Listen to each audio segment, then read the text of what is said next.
I went to the Bahamas. Get off the cruise ship. And I'm thinking this is going to be so much fun to bask in the culture that is the Bahamas. And you know what I saw? McDonald's, Starbucks, Gucci, Hard Rock Cafe. And I was like, this stuff's next door to me. I don't want to go to the Bahamas for this. Yep. So I had to walk into some neighborhoods and try and find a local shop where they were making local food. And I was like, that's the problem.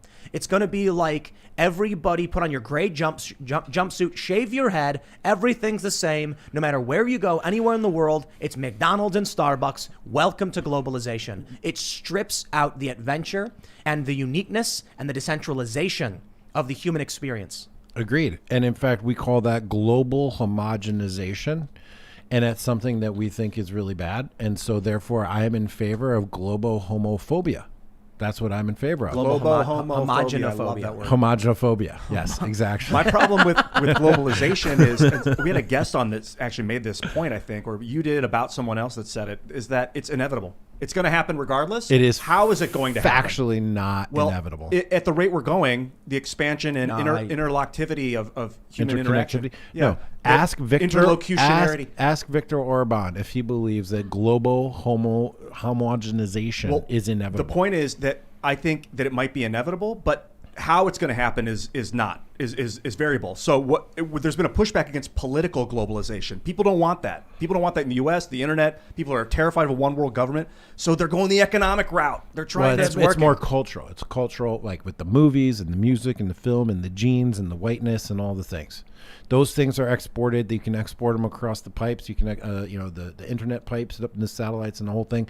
That's everywhere. Have you ever been? And dude, I have been to third world countries, in backwater villages, up the creek, down the way, where there's like nothing else. But you know what you could get? You get three things. You can get a pack of Marlboros. You get a Coca-Cola. You get a Johnny Walker.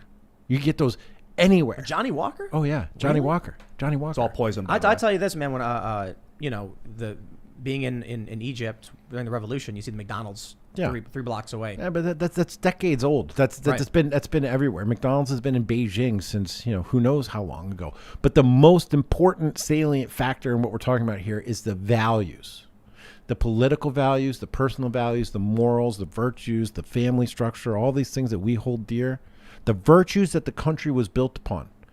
I just spent some time studying with the Claremont boys out there in Las Vegas at the fellowship, okay? One of the things that we really was struck by when I'm reading original texts from the founders, John Jay, Alexander Hamilton, all these guys, not only just around the Federalist and the Constitution, but around state constitutions and the discussions around state constitutions, right? So you get real context. It's not just the federal thing. It's in every state from everybody. And they all firmly believed a couple of following facts.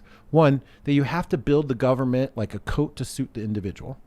Okay? It has to be specific to the people. Two, that the American people were a unique set of people bound by language, culture, history, stories, experiences, blood, race, religion, and so forth.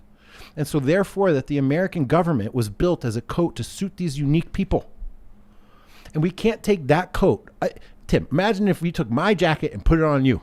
I'd be really warm. You'd be really warm, and you'd be swimming, and you'd be half lost in that thing, right? I could probably pitch a tent, put a stick up, and then just sit under pitch a tent, he said. Yes. Get a little fire going. So if you gave me your jacket, I put it on, I flex, and I bust the seams out like the Hulk. It's the disaster, right? Yeah, but it looks cool. In slow motion. So this is what our country was founded. This is not just like one guy's idea. This was the entirety of the people founding our country understood that our people were unique, our history was unique, our language and religion and culture were unique, and the government that we built was unique for those people. So this idea that we can take what we have here for us, a special kind of people, and like just universally apply it across the world is asinine. Well, what about Bitcoin? I mean, I think that we've universally spread a concept globally where we're globalizing under a currency. Yeah, but that's just the idea of money exists everywhere. Commerce exists everywhere. Exactly. On Earth, but I'll put it this way. To. I'm 50-50. I think there needs to be strong international ties, but there needs to be sovereign respect. So what I mean to say is there something we can do to make sure that a country's borders, laws, and customs are respected, and we prevent war. We prevent major, serious international conflict and destruction and Havana syndrome or nuclear weapons. What's funny is that the wars that we have been involved in are because we want to exert our way of life on other people. I'll tell you. Here's the problem. It's utopian. Yes. I think globalization is very, very likely, and the issue is there are people who are willing to die for their ideology or seriously harm others, and there are people who aren't. And the United States is a bunch of hyper individualistic, right-wing nut jobs in the middle of the woods with a bunch of guns. And I mean that in the best way possible. I mean, like, we got a whole bunch of people who are sitting on a mound of beans with guns and be like, I'm not going to bother you, don't bother me. And I'm like, right on, brother. Yes. So it's very hard to conquer.